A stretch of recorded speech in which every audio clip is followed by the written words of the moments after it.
At 4:30 a.m., while most people sleep, Vincent Torres unlocks empty office buildings with keys that once reminded him of his failures. Today, those same hands sign contracts worth millions. Vincent Torres had been scrubbing floors and emptying trash cans for 8 years when the letter arrived. His wife Elena found it first, sitting at their kitchen table with her coffee growing cold. The foreclosure notice felt heavier than it should have, considering it was just a piece of paper. 60 days, she whispered, not looking at him. Vincent stood in the doorway of their small apartment, still wearing his janitor uniform from the night shift at the downtown office complex. The smell of industrial cleaner clung to his clothes, a constant reminder of where his life had led him. He'd started cleaning buildings right after high school, telling himself it was temporary, just until he figured things out. Just until he saved enough money for something better. But temporary had stretched into nearly a decade, and the something better never came. Instead, there were bills that grew faster than his paycheck, a marriage that felt more like roommates sharing expenses, and a growing sense that he was disappearing into his own life. The apartment they were about to lose wasn't even nice. The heating barely worked in winter, and the neighbors upstairs sounded like they were moving furniture at all hours. But it was theirs, or had been, until Vincent's hours got cut, and Elena's part-time job at the grocery store couldn't make up the difference.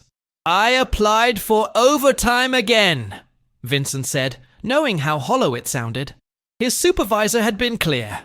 There was no overtime available. The building management company was cutting costs, and janitors were the easiest expense to trim. Elena finally looked at him, and he saw something in her eyes that made his stomach drop. It wasn't anger anymore. It was resignation. "My sister called," she said. "She has that spare room in Phoenix. I could stay there for a while, just until—" She didn't finish the sentence, but Vincent understood. Until he figured it out. Until he became someone worth staying for. Until he stopped being the man who cleaned up other people's messes while his own life fell apart. That night, Vincent walked through the office building he cleaned, really looking at it for the first time.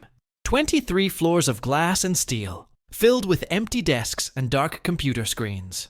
During the day, this place buzzed with people making deals, building careers, creating wealth. At night, it was just Vincent and his cart full of cleaning supplies, invisible and forgotten. He stopped in front of one of the offices on the 18th floor. Through the window, he could see the city spread out below, lights twinkling like possibilities he'd never reach. The nameplate on the desk read, Regional Sales Manager, and Vincent wondered what that felt like, to have a title that meant something. The next morning, Elena packed 2 suitcases. She kissed him goodbye at the door, and it felt like an ending. "I love you," she said, "but I can't watch you give up on yourself anymore." After she left, Vincent sat alone in their apartment, surrounded by the furniture they couldn't afford to keep. The silence was complete, except for the sound of his upstairs neighbors, still moving their phantom furniture. He realized he'd spent so many years being tired that he'd forgotten what it felt like to be angry. But sitting there, looking at the foreclosure notice still on the kitchen table, anger finally came. Not at Elena for leaving, or at his supervisor for cutting his hours, or even at himself for the choices that led him here. He was angry at the version of himself that had accepted this life. The version that clocked in and clocked out without ever asking why. The version that cleaned other people's offices while never building anything of his own. Vincent spent the next 3 weeks sleeping on the couch he couldn't afford to move and working his shifts in a kind of trance. The building felt different now that he knew he was really looking at it. He started noticing things he'd ignored for 8 years. The way certain offices had been renovated recently, the expensive art in the lobbies, the conversations he overheard from security guards about which companies were expanding and which were downsizing. One night, while cleaning a conference room on the 15th floor, he found a stack of papers left behind from a meeting. Real estate investment proposals, market analysis reports, profit projections that made his annual salary look like pocket change. He knew he should throw them away. That was his job after all. But instead, he found himself reading. The language was complex, full of terms he didn't understand, but the basic concept was simple enough. People bought properties, improved them, and sold them for more money. Or they bought them and rented them out for monthly income. It wasn't magic or luck or having rich parents. It was a system, a process that could be learned. Vincent took the papers home and spread them across his kitchen table. He used his laptop, an old machine Elena had left behind, to look up the terms he didn't understand. Capitalization rates, cash flow analysis, market comparables. Each word he learned felt like a small act of rebellion against the person he'd been. The foreclosure came exactly when the notice said it would. Vincent packed what he could into his 15-year-old Honda and found a week-to-week motel room on the edge of town. The room smelled like cigarettes and disappointment, but it had Wi-Fi and a place to spread out papers. More importantly, it was temporary by choice this time, not by failure. His first call was to a real estate agent whose card he'd found in one of the office buildings he cleaned. The woman on the phone was polite, but clearly confused when he asked about investment properties with no money down. "Well," she said carefully, "there are creative financing options, but typically investors have some capital to work with up front." Vincent looked around his motel room at everything he owned in the world. What's the smallest amount someone could start with? I suppose if someone really knew what they were doing, maybe 5,000 to 10,000 could work for a wholesale deal or subject to arrangement. But honestly, most people start with 25,000 to 50,000 minimum. After he hung up, Vincent did the math. At his current rate of saving, assuming he could save anything at all, it would take him 3 years to accumulate $5,000. By then, Elena would have built a new life in Phoenix, and he'd still be emptying trash cans. But that night, as he walked through the office building with his cleaning cart, Vincent felt something different. Not hope exactly, but possibility. For the first time in years, he had a goal that wasn't just about surviving until tomorrow. He had something to learn, something to work toward, something that felt like a future, instead of just an endless present. He started carrying a notebook in his pocket, writing down addresses of any buildings that had "for rent" or "for sale" signs. He wrote down overheard conversations about market conditions. He wrote down questions to research later. The notebook filled up quickly, and Vicente realized he'd been surrounded by real estate information for 8 years without ever noticing it. The anger was still there, but it had transformed into something more useful. Energy. Direction. A burning need to prove that the man who lost his wife and his home was not the same man who would build his future. The motel manager, a woman named Mrs. Chen, who seemed to work every hour the place was open, noticed Vincent's new routine. She'd see him in the small lobby at odd hours, papers spread across the scratched coffee table, typing notes into his laptop. "You studying for something?" she asked one evening. "Real estate," Vincent said simply. Mrs. Chen laughed, not unkindly. "My nephew did that. Made good money until the market crashed in 2008. Lost everything." She paused, looking at Vincent's careful notes. "But he started again. Says the key is learning from other people's mistakes before making your own." That conversation stayed with Vincent through his shift that night. Other people's mistakes.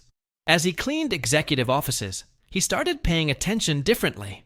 Not just to the real estate materials he occasionally found, but to the evidence of how these people worked. The calendars on their desks showing meeting after meeting. The whiteboards covered in project timelines. The motivational books piled next to legal pads covered in action items. Success, Vincent realized, wasn't mysterious. It was documented everywhere around him. These people weren't smarter than him. They just worked differently. They planned differently. They used their time differently. Standing in that 19th floor office at 3 a.m, surrounded by the mess of someone else's success, Vincent made a decision that would change everything. He was going to stop being invisible in his own life. Starting tomorrow, he was going to work as hard on building his future as he did on cleaning other people's spaces. The first step was obvious, even if it terrified him.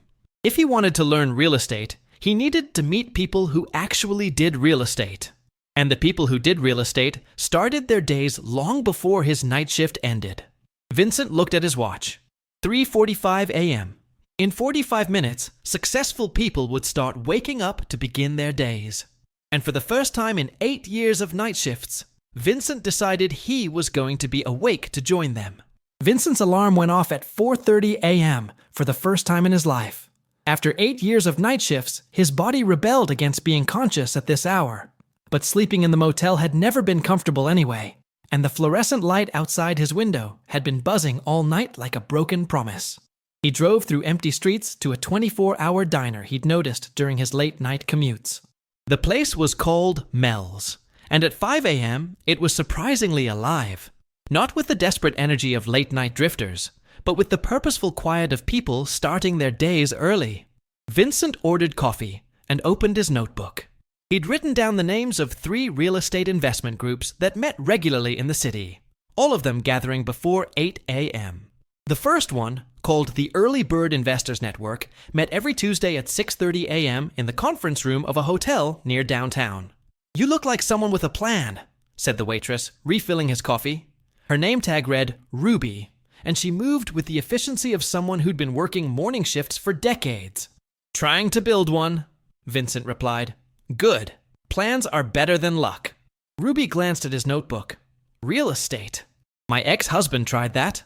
Bought a duplex and thought he was Donald Trump.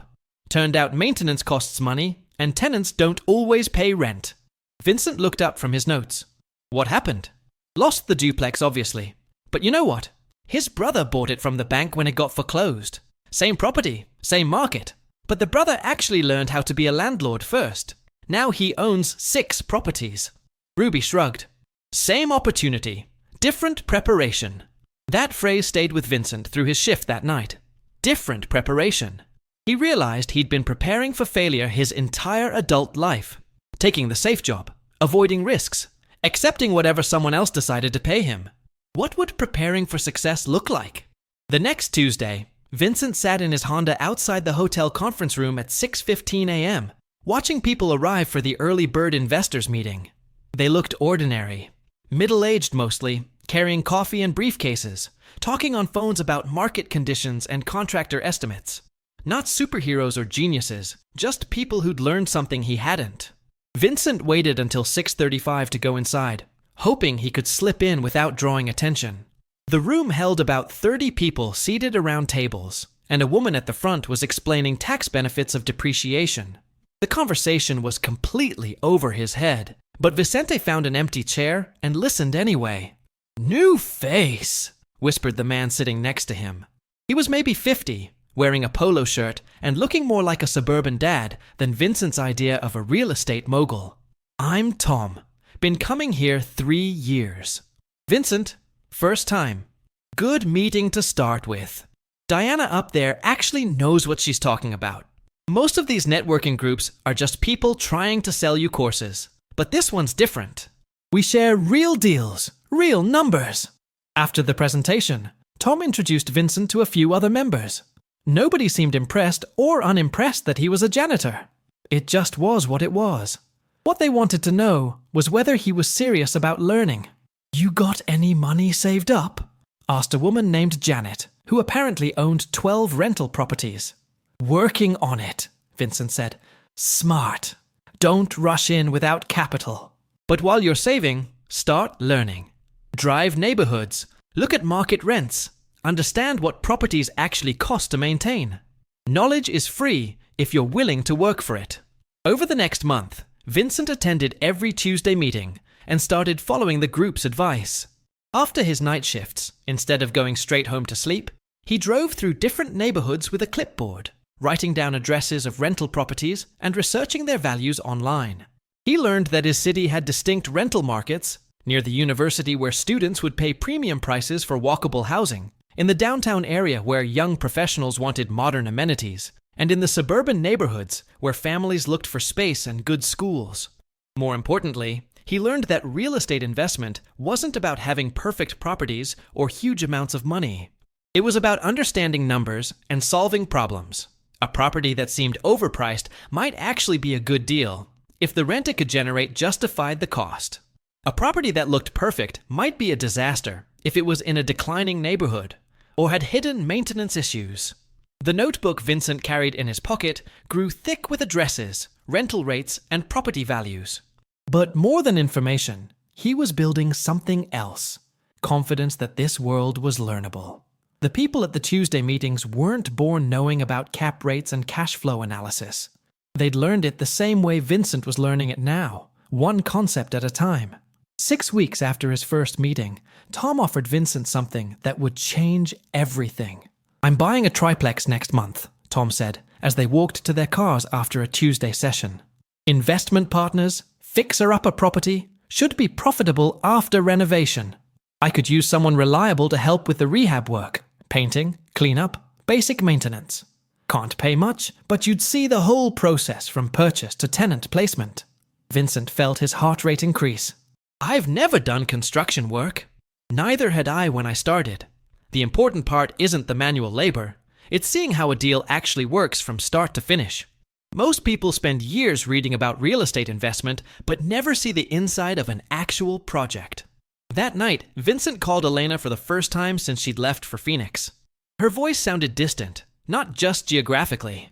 "A triplex?" she said, after he explained Tom's offer. "Vincent, we couldn't even make rent on a one-bedroom apartment. This isn't about moving into it. It's about learning how the business actually works. Elena, I think I'm figuring something out here." There was a long pause. "I hope so. I really do.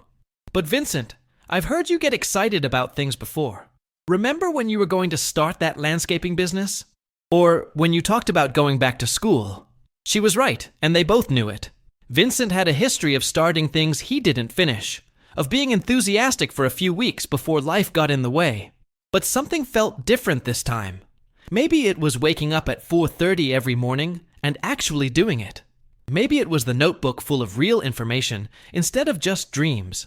Maybe it was the simple fact that for the first time in years, he was building something instead of just maintaining it. "This is different," he said, knowing how empty that probably sounded. "I hope so," Elena repeated, and Vincent could hear in her voice that she wanted to believe him, even if she couldn't quite manage it yet. The next Monday, Vincent started working with Tom on the triplex. The property was a 1920s building in a neighborhood that was slowly improving, close enough to downtown to be attractive to young professionals, but far enough out to be affordable. The building had good bones, but needed everything else: new flooring, updated electrical, completely renovated kitchens and bathrooms. Working alongside Tom, Vincent learned more about real estate in 2 weeks than he had in 2 months of meetings and research. He learned that renovation budgets were always wrong, that contractors who seemed reliable on the phone might disappear for days at a time, and that every old building held surprises that could turn profits into losses if you weren't prepared for them. But he also learned that those problems were solvable.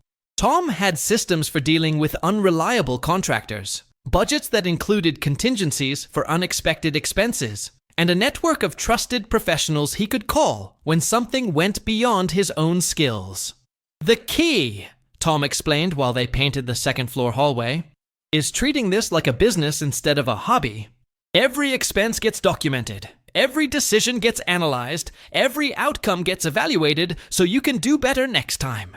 Vicente watched Tom work, not just with his hands, but with spreadsheets and phone calls and constant calculation. This wasn't passionate dreaming about real estate wealth. This was systematic, methodical building of profitable assets, one careful decision at a time. Standing in that half-renovated hallway, holding a paintbrush and looking at Tom's detailed project timeline taped to the wall, Vincent understood what Elena had meant about different preparation. For the first time in his life, he was preparing for success instead of just hoping for it. Tom's triplex project became Vincent's graduate school in real estate.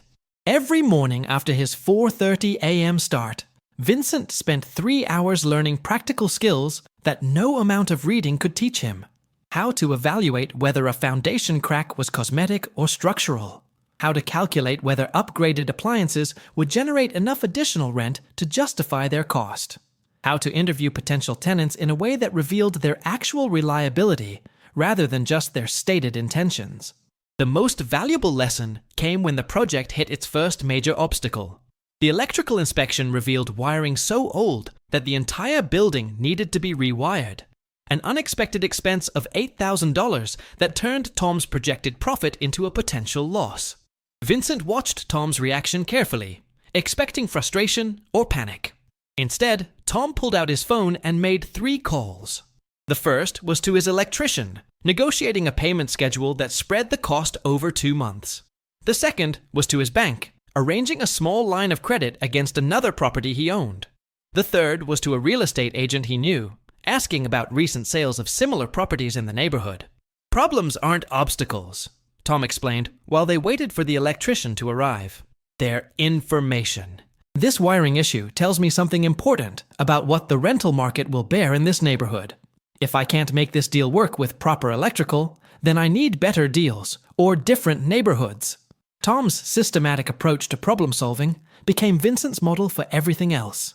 When Vincent's old Honda started requiring more in repairs than it was worth, he didn't panic and take on car debt. Instead, he researched reliable used vehicles, saved for 3 months, and bought a 10-year-old truck that could haul renovation materials and still get him to work every night.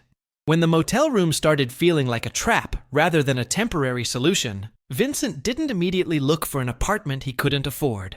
Instead, he found a studio apartment that cost less than the motel, with enough space for a proper desk where he could study real estate materials and track his growing portfolio of neighborhood knowledge. The studio apartment was in the same area where Tom's triplex was located, which meant Vincent could walk through the neighborhood regularly and observe how the renovation was affecting surrounding property values. He started recognizing patterns: which businesses were opening, which houses were being maintained, which streets had the most foot traffic at different times of day. This systematic observation led to Vincent's first real insight into the local real estate market. He noticed that properties within 3 blocks of the new light rail station were selling faster and renting for higher amounts than comparable properties further away.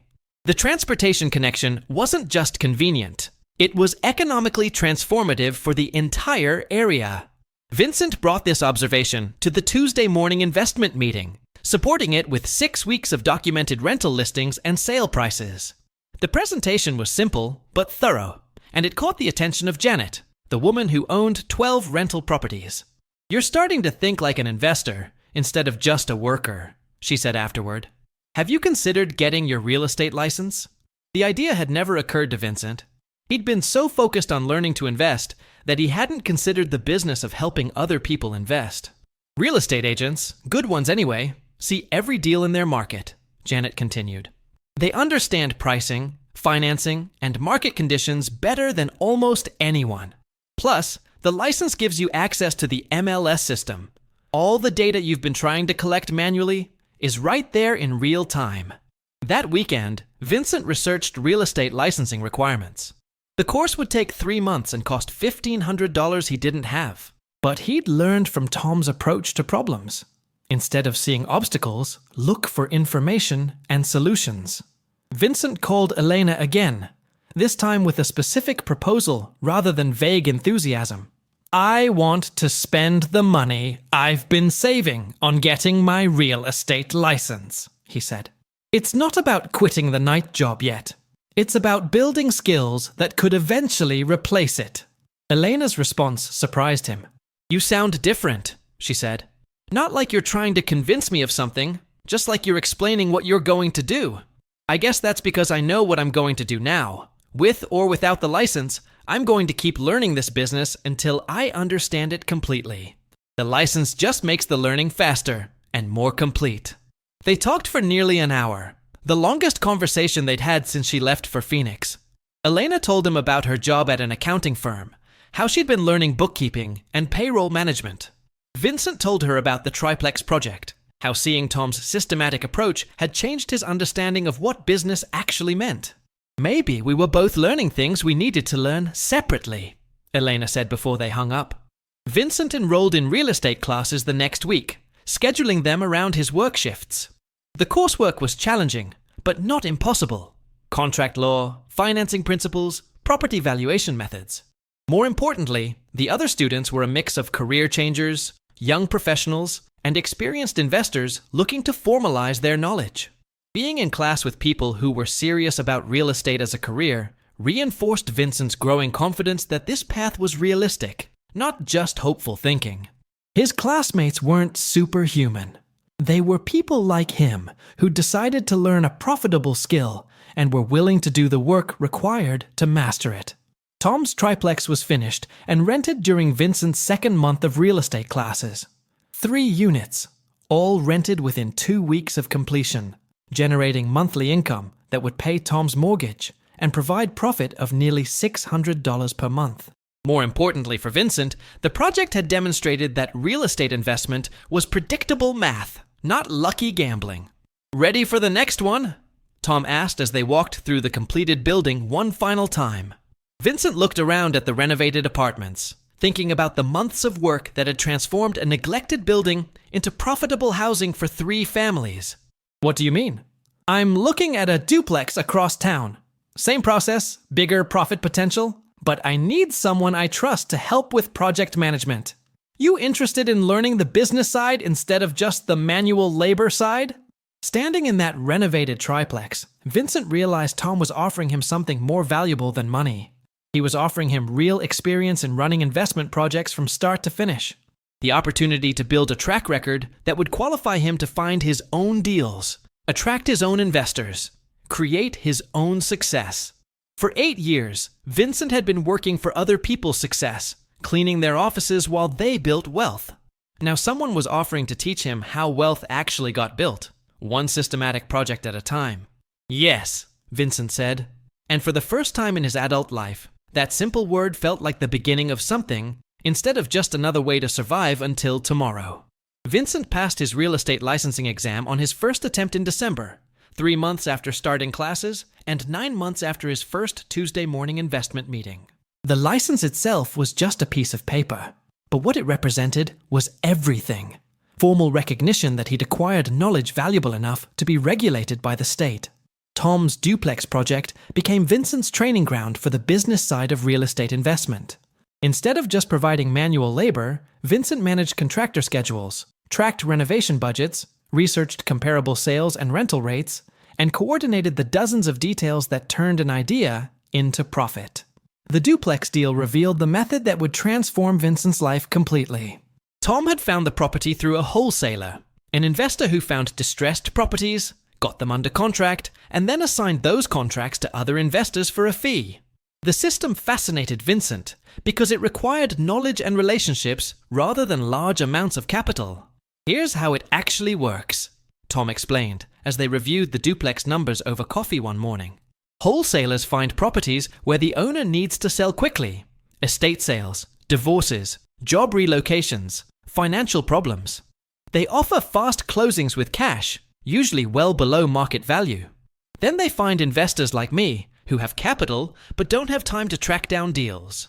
Vincent studied the paperwork from their duplex purchase. The original owner had been transferred to another state for work and needed to sell within 30 days. The wholesaler had offered him $78,000 for a property worth $105,000 after renovation. Tom had bought the contract from the wholesaler for $82,000, put $15,000 into renovations, and now owned a property worth $105,000 that generated $1,400 monthly in rental income. "So the wholesaler made $4,000 without owning the property at all?" Vincent asked. "Exactly. And he found 3 similar deals that month. Knowledge and relationships, not capital. He knew how to find motivated sellers and how to evaluate properties quickly. We provided the money to close. He provided the opportunity." That night, during his shift at the office building, Vincent couldn't stop thinking about the wholesaling model. It was the missing piece he'd been looking for. A way to participate in real estate investment before accumulating enough capital to buy properties himself. Vincent began studying wholesaling with the same systematic approach he'd used for everything else.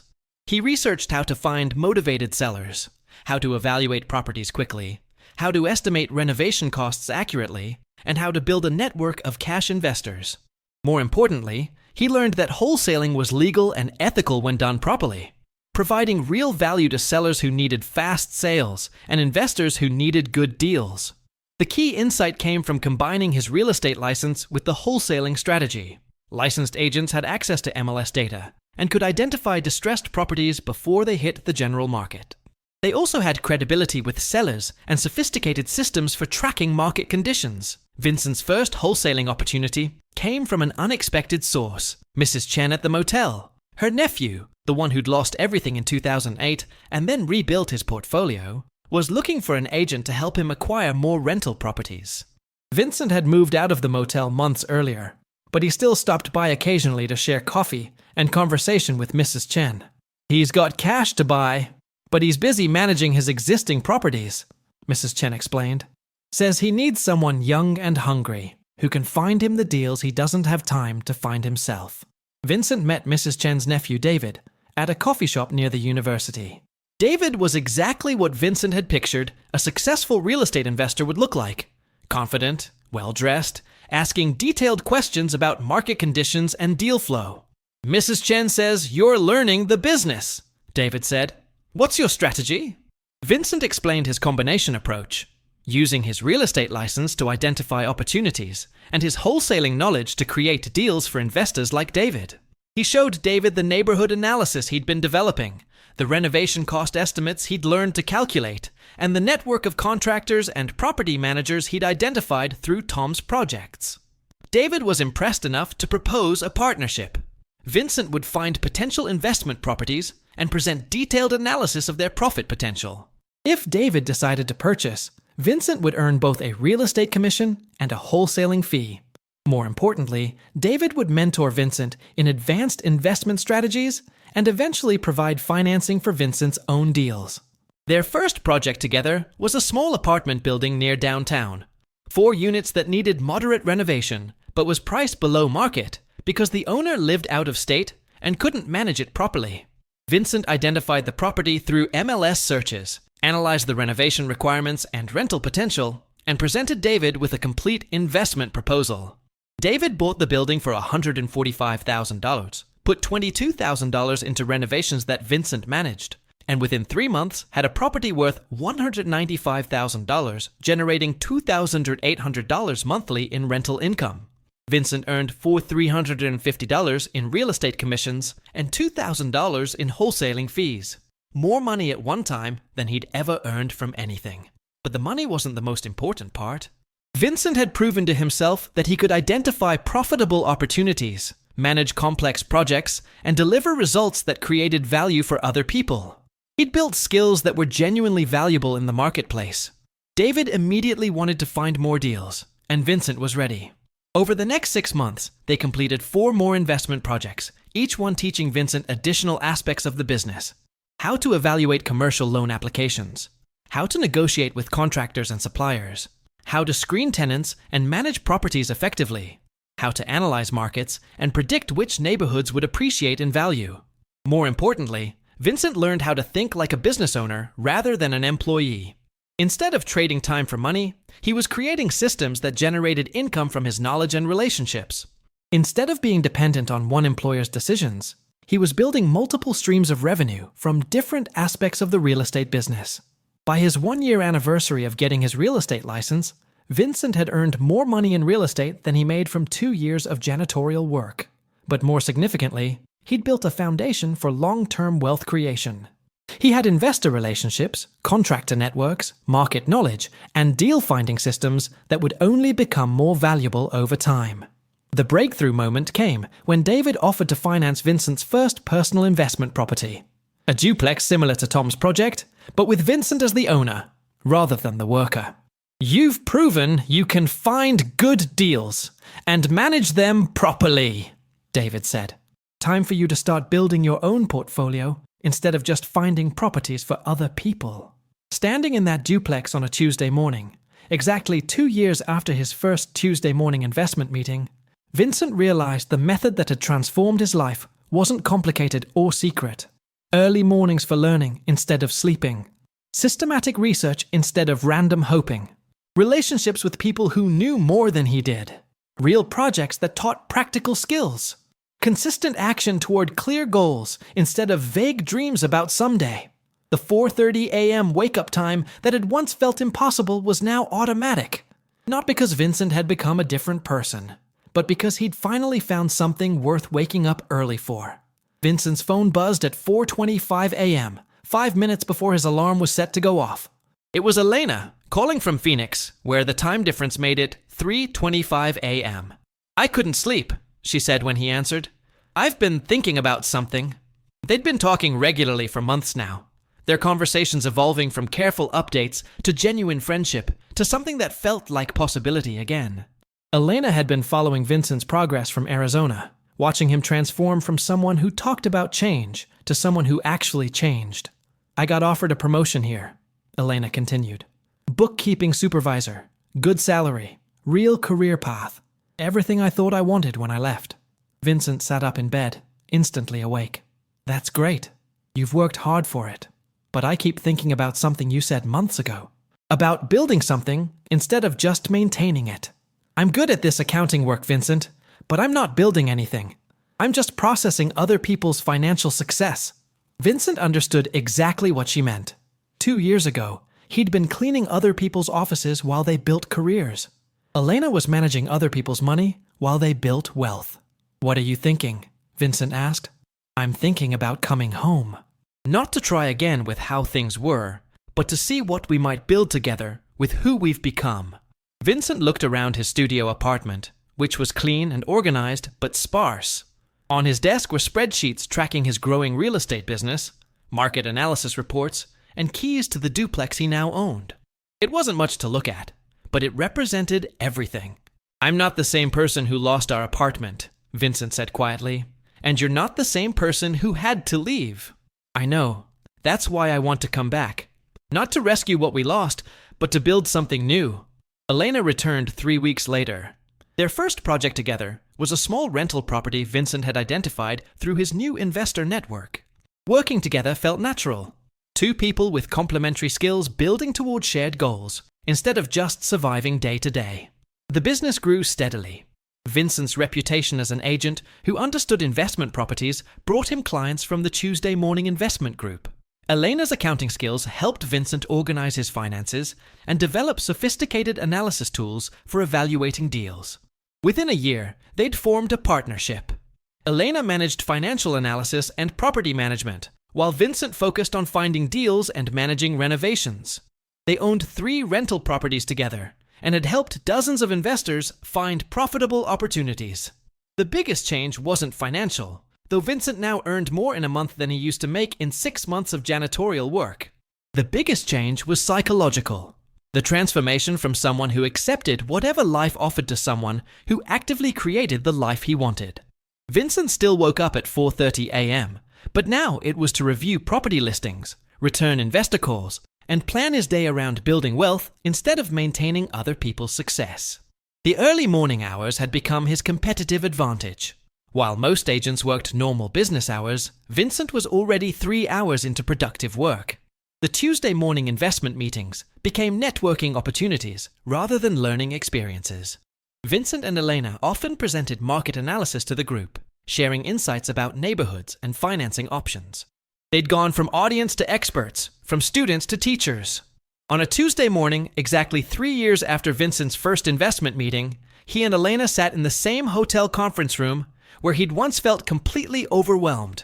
Now they were presenting their joint venture model to potential investor partners.